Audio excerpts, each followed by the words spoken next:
saa u maqasheenba maanta newska ka soo baxay Tom Holmes oo uu soo diray madaxweynaha Donald Trump uu soo diray Minnesota maanta wuxuu sheegay in 700 oo ICE agency ama dadka ICE ciidanka ICE ay ka baxayaan gobolka ayna mataqaanaa that does not mean mana aha inay ICE ka dhamaatay meesha 2,000 ayaa sii joogaysa 2,000 oo ICE ayaa sii joogaysa waan aragnay ICE markay joogaan streetkeena dhibaatada dadka u geysteen dadka civil rights-kooda inay violate ku suubiyeen dad noloshooda inay ku waayeen marka waxaan community-ga u sheegayaa insha Allah mar walba in la fijigsanaado iyo mataqaanaa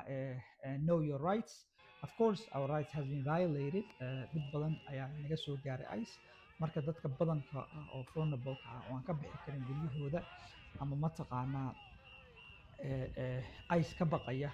waxaan dhihi lahaa ICE magaalada kamaysa tegin warka headlines waxba dhageysanina ICE ilaa intii 700 bis ka baxaysa inaa waxa uu sii joogayaan intay sii joogayaan ma naqaano marka insha Allah take care ka warqab dariskaaga adi iska warqab fijigsano mar walbeeto aad baan u mahadsantiin. Assalaamu calaykum.